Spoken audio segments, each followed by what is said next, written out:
ahí te va a tener que pedir entonces la Ajá. autorización. Ah, sí, ahí. Ya, súper. Primero que todo, muchas gracias por aceptar esta entrevista. Para el Portal Socialista somos un medio ahí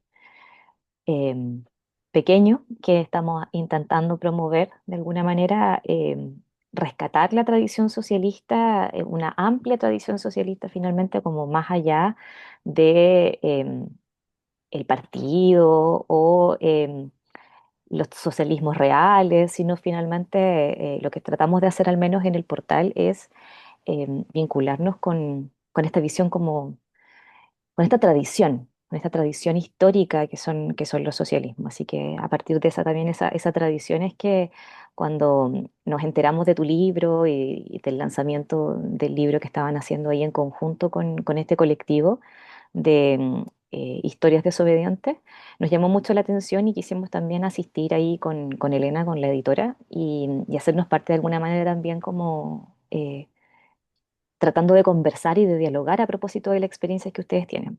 Así que, bueno, tú, Verónica, te voy a hacer una presentación así como formal, eres doctora en literatura.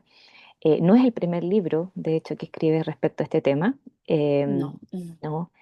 Además, tienes ahí una historia como bien potente, hija de exiliados, naciste en México, el que estuve averiguando, hice mi tarea ahí.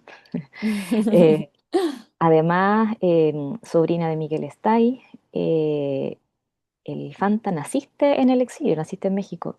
Por lo Claro. tanto, es una historia bien ruda, po. Es una historia bien potente, como que de repente cuando hice esta tarea de revisar quién era Verónica Estay Estangue, me di cuenta que en tu cuerpo hay una cuota grande de la historia de Chile, así como...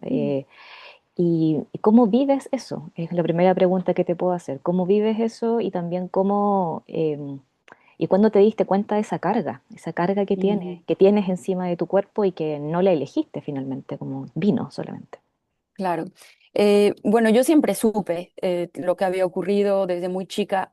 Mi mamá, sobre todo, me contó a mí y a mi hermano lo que habían vivido ella y mi papá, que habían estado presos, que habían partido al exilio, y siempre supe que estaba este tío del que no se hablaba mucho, pero lo suficiente como para que nos enteráramos, este tío que había hecho cosas muy malas durante la dictadura, bueno, que como me lo contaron como se le cuenta a un niño chico, ¿no? Así que nunca fue una sorpresa para mí descubrir esta historia, pero es cierto que una cosa es saber y otra cosa es tomar conciencia y dimensionar lo ocurrido. Y eso fue ya de adulta, cuando me fui a Francia y empecé como a revisar retrospectivamente toda la historia de la familia, y ahí entendí las implicaciones que tenía, lo enorme que había sido el caso el caso de Gollados, donde participó el Fanta, y cómo lo vivo. Bueno, es cierto, y tienes razón en decir que la memoria pasa por el cuerpo. Yo creo que incluso esa es la diferencia entre la memoria y la historia. El relato histórico supone una toma de distancia, en cambio, la memoria se lleva adentro. Em, Fue difícil. Primero no sabía muy bien cómo lidiar con, sobre todo con esa otra parte de la historia, la que tenía que ver con el Fanta. Y durante mucho tiempo tampoco me vi confrontada a situaciones donde se planteara el tema. Nací, crecí en México, después me fui a Francia, entonces no es una historia muy conocida por allá, no. Pero cuando decidí venir a Chile, volver, entre comillas, si bien nunca viví en Chile, ahí sí me encontré en situaciones donde se planteaba la cuestión y me preguntaba, ¿lo digo, no lo digo, en qué momento lo digo? Mm. Y sobre todo en los medios en los que yo me desenvuelvo, que son medios de izquierda, militantes, de antiguos militantes, gente que conoce bien la historia. Y claro, al escuchar mi apellido, tarde o temprano se planteaba la cuestión. Y digamos que durante un tiempo probé todas las posibilidades, entonces a veces lo decía en un momento que no tenía nada que ver, sin que nadie me lo preguntara, como, hola, soy sobrina de, que no venía al caso.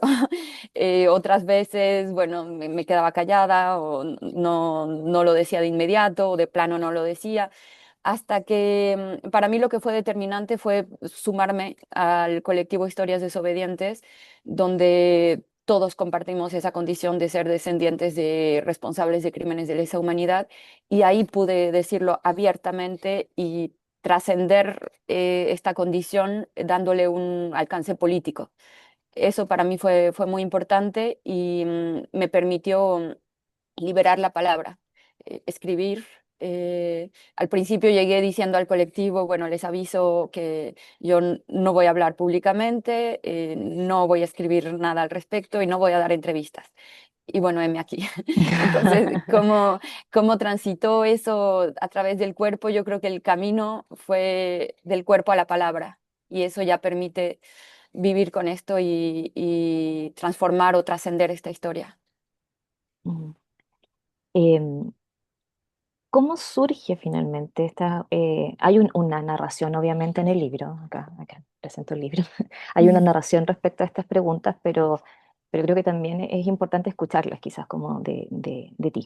Y es cómo surge la agrupación Historias Desobedientes, Ujú, porque es una agrupación como no para nada obvia, de hecho, así como uno puede ujú, entender que surgen, por ejemplo, agrupaciones de los familiares víctimas, ¿sí? De las víctimas o también de quienes han sido víctimas como por la herencia de su familia. Pero ¿cómo surge esta agrupación de historias desobedientes que son familiares de perpetradores, finalmente? ¿Sí? No sí. sé si nos puedes contar un poquito esa historia. Sí, bueno, efectivamente es un colectivo muy paradójico. Mm, Como se ve en el nombre es Historias Desobedientes y el apellido, digamos, es Familiares de Genocidas por la Memoria, la Verdad y la Justicia. mm, El colectivo surgió en Argentina, por eso el término de genocidas, porque en Argentina se reconoce que lo que ocurrió fue un genocidio. Es una de las, digamos, hay un cierto grupo de la población que considera que fue un genocidio. Y surgió en Argentina a raíz de la ley 2 por 1 que pretendía reducir la condena de los criminales de lesa humanidad. Y una chica decidió dar una entrevista diciendo yo fui a marchar contra esta ley y marché contra mi padre genocida.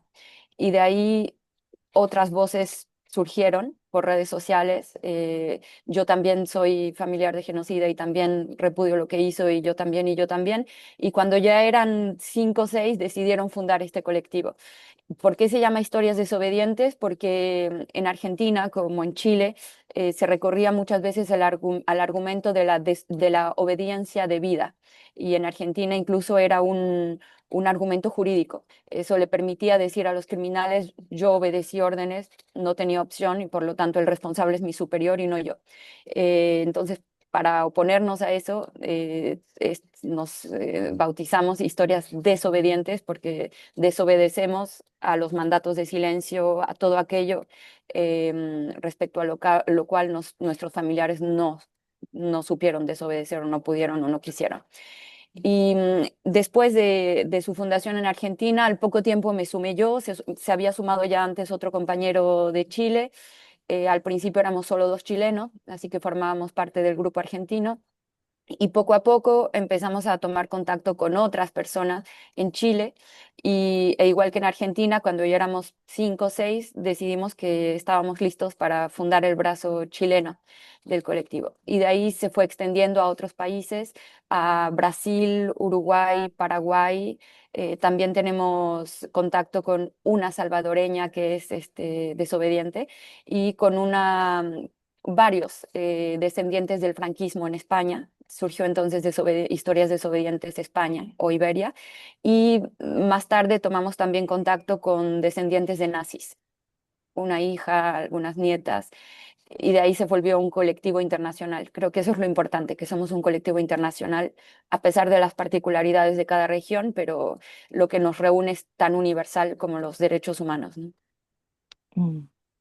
Em, en el libro, de hecho, hay un verdadero manifiesto ahí a propósito de la desobediencia. Cuando tú dices Ujú, ya, vamos en contra de esta obediencia de vida, que es exigida finalmente también como a los militares, en el fondo, en el rol que están cumpliendo y donde se escudan. Pero ustedes también hacen un manifiesto desobediente, pues, o sea, yo lo interpreto así, simplemente en la sí. parte en que tú Ujú, la estás presentando, pero em, ¿cómo, cómo ustedes entienden esa desobediencia, más allá de ir en contra quizás del mandato de la obediencia de vida? Em, Porque por lo que entiendo al menos, hay muchas maneras en que ustedes se declaran desobedientes. ujú, ujú. Sí, es, bueno, primero desobedecer al pacto de silencio que hay en las familias militares o en las familias de las personas que colaboraron o participaron en la represión. Después es desobedecer también a los imperativos simbólicos relativos a la filiación, condensados, por ejemplo, en honrarás a tu padre y madre en la Biblia. Entonces hay como un imperativo que lleva a los hijos a reivindicar lo que hicieron los padres o a justificarlo. Y a ese mandato que es de orden simbólico y que es muy importante en nuestra cultura, a ese mandato también desobedecemos. Entonces, no porque seamos hijos o familiares, tenemos que justificar o aceptar lo que nuestros familiares hicieron. Yo diría que esas son las dos formas de desobediencia que reivindica el colectivo. Mm. Pero acá hay una lectura, esta es como un poquito una interpretación que traté de hacer. Em, en Jasper está la idea Ujú, de bueno, tiene una clasificación, una suerte de taxonomía como de la responsabilidad.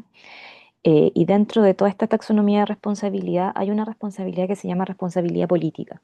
Y esa idea también como que la hereda Hannah Arendt de alguna manera. Y es el hecho de ser responsable por la comunidad en la que nací. ujú, Y esta responsabilidad la tomo finalmente porque vengo a un mundo que no nació conmigo y que tampoco va a morir conmigo, que me precede y por lo tanto me tengo que hacer cargo de la historia, de la carga finalmente y el peso que tiene esa historia.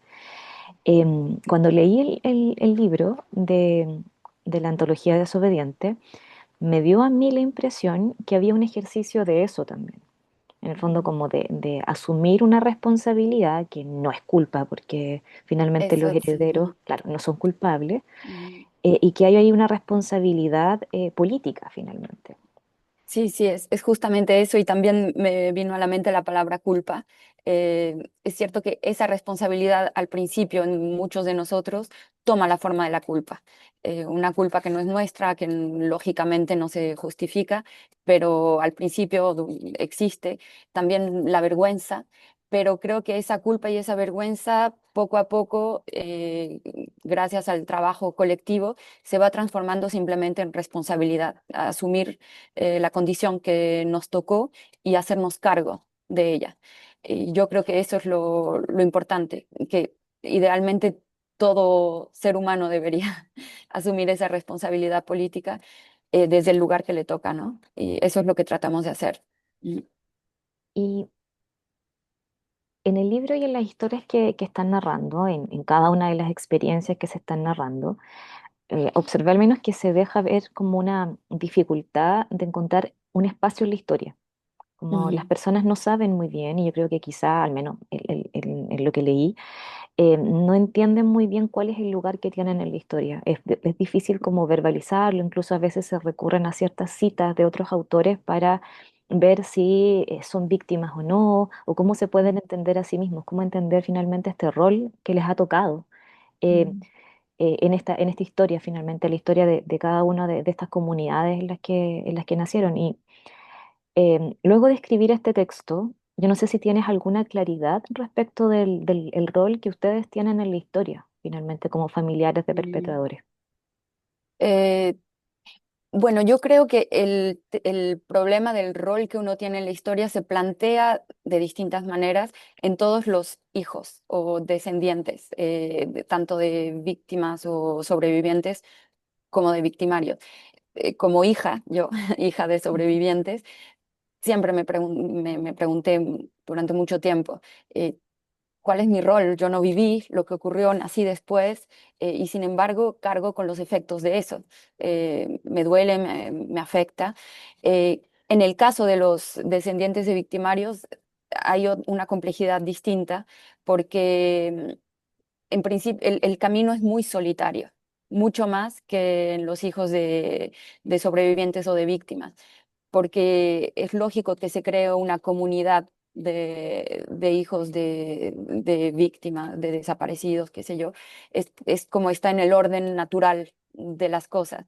En cambio, la condición de familiar de victimario se vive primero de manera muy solitaria, es realmente un camino muy difícil e incluso es muy sorpresivo, fue muy sorpresivo para todos nosotros encontrarnos con otros que tuvieran además la misma posición que uno, ¿no? De repudiar absolutamente los crímenes cometidos.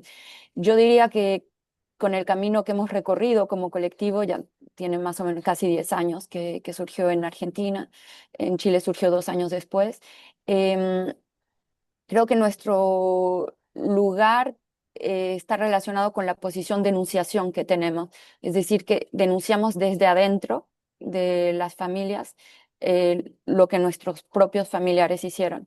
Y yo creo que es un lugar único, como todos los lugares, que cada cual tiene su lugar en esta historia.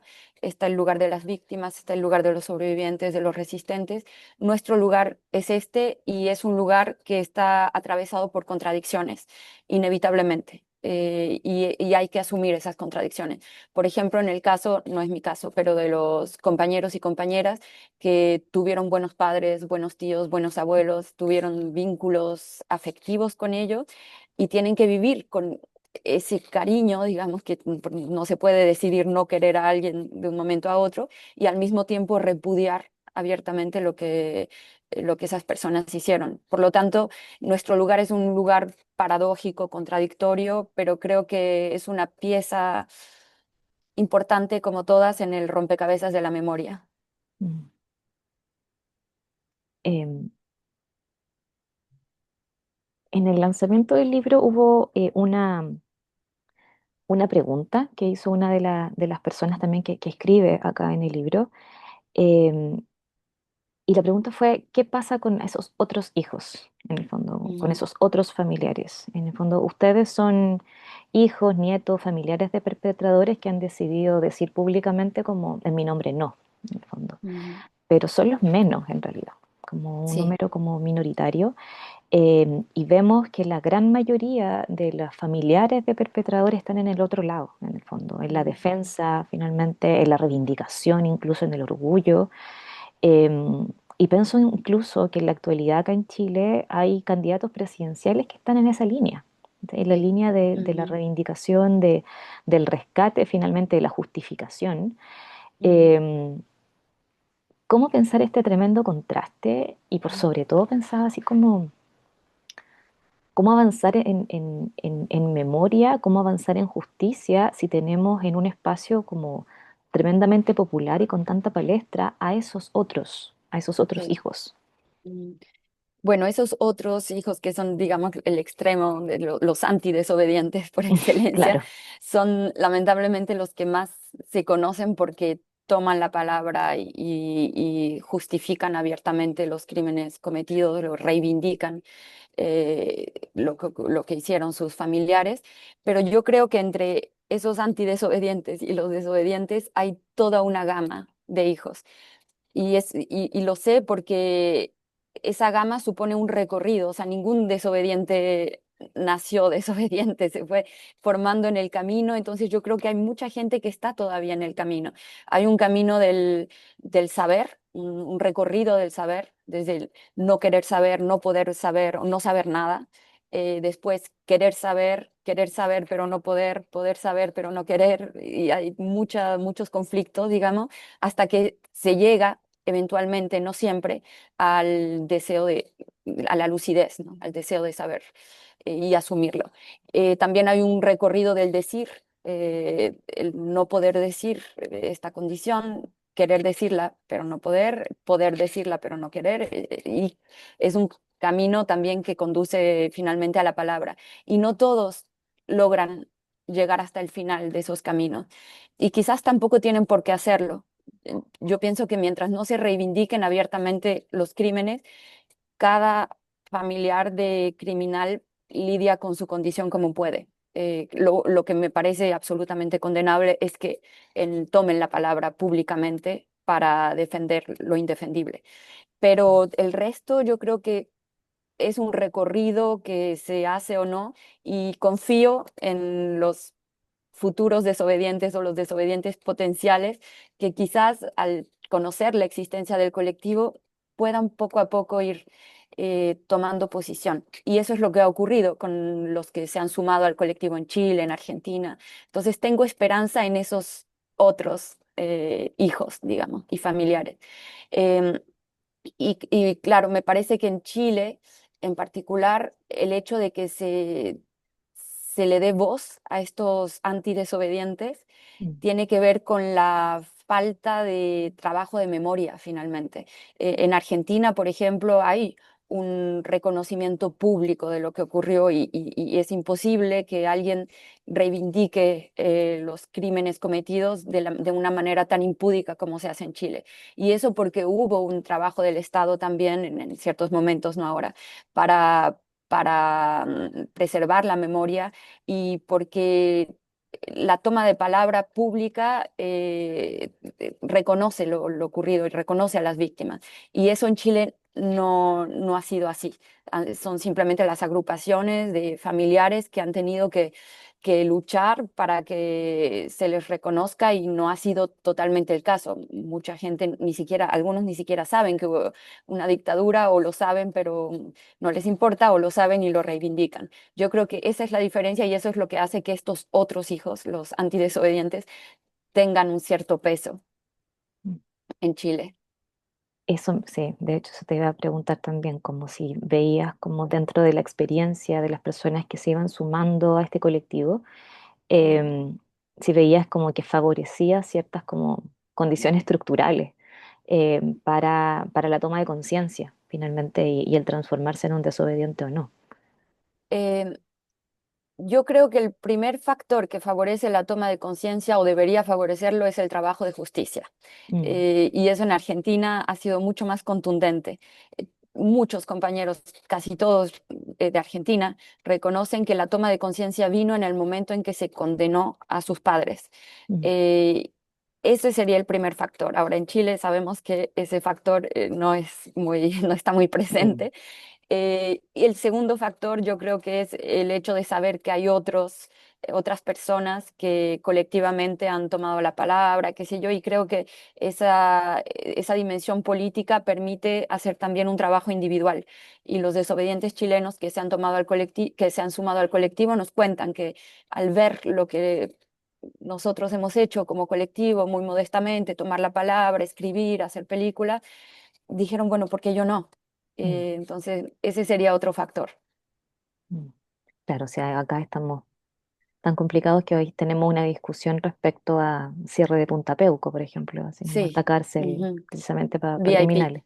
Claro, sí. exactamente. Ujú, ujú, Eh, Verónica, en el libro Antología Desobediente hay un espectro gigante de experiencias. Es como muy, muy grande, de hecho, desde la experiencia de la hija violentada, precisamente ujú, como por su padre, junto con la madre, en el fondo un ujú, perpetrador que perpetra crímenes sobre su propia familia, hasta personas que no saben cómo verbalizar ujú, y giran respecto a la memoria y no saben cómo verbalizar exactamente finalmente la experiencia o lo que ocurrió. Em, Realmente es un espectro ahí gigante de experiencias respecto a lo vivido, en el fondo, sí. respecto también a la tía buena onda, que no sabías por qué estaba ahí como triste, respecto del buen padre o el padre como que realmente no era bueno. Ujú. Em, dentro de toda esta gama de experiencias, ¿hay alguna experiencia que tú hayas escuchado y que te haya marcado así como profundamente dentro de todas estas historias? Sí, en realidad dos experiencias que marcan como las polaridades de toda esta gama. Ujú, La de la compañera o las compañeras, porque son varias que sufrieron violencia en su propia familia, que donde el padre era tan torturador en la casa como en otros lados. Eso me marcó porque también nos llevó a cuestionarnos el estatuto que nosotros mismos teníamos y muy pronto decidimos que colectivamente no somos víctimas. Sin embargo, esas compañeras en el plano personal, individual, lo fueron, pero claro, para reivindicar esa condición tendrían que sumarse a otro colectivo mm, con otra característica. Entonces, lo primero fue eso, que decir, a pesar de estas experiencias tan terribles, colectivamente no somos víctimas, porque quien dice víctima dice reparación y no pedimos reparación alguna. Entonces, bueno, esto también determinó en el colectivo una toma de posición y decir no somos afectados como toda la sociedad, pero no víctimas. Y el otro polo que me marcó mucho por su complejidad y por, no sé, por la enorme contradicción que supone, es el de compañeras y compañeros que tuvieron justamente, gatito, buenos padres, buenos abuelos, y que no pueden no quererlo, y que sin embargo repudian lo que hicieron desde el amor, casi desde el cariño, mm, pero que no simplemente se encuentran en una contradicción afectiva tremenda. Y es la posibilidad para esos hijos de, sobre todo hijos, de trascender esa contradicción me parece una lección humana. Para mí fue una lección mm, vivir con esa contradicción y trascenderla políticamente, tomar la palabra para decir condeno absolutamente lo que hizo, aunque lo quiera. mm. Eh, Como que ahí entendí el núcleo de la desobediencia y casi la condición trágica que implica. mm. Mm, Eh, y ya finalmente, ¿cómo observas el trabajo que están haciendo ustedes como colectivo? Así como, ¿cómo lo observas así como en este momento y cómo lo proyectas también como al futuro próximo? ujú. Em, bueno, es un trabajo para el que no, respecto al cual no había precedentes. Mm, Es el primer colectivo de este tipo que surge en la historia de los crímenes en masa. Había en Alemania, por ejemplo, descendientes de nazis que condenaban lo que habían hecho sus padres o sus abuelos, pero siempre de manera individual. Entonces, este actor político es único en su género y por lo tanto es muy difícil prever cómo vamos a seguir, ¿no? ujú, Lo que sí está claro es que tenemos un horizonte, el horizonte de memoria, verdad y justicia, pero cómo seguimos, creo que eso lo vamos determinando sobre la marcha. Es cierto que ya hemos puesto algunas piedritas que nos permiten trazar una vía, digamos, estamos abriendo camino.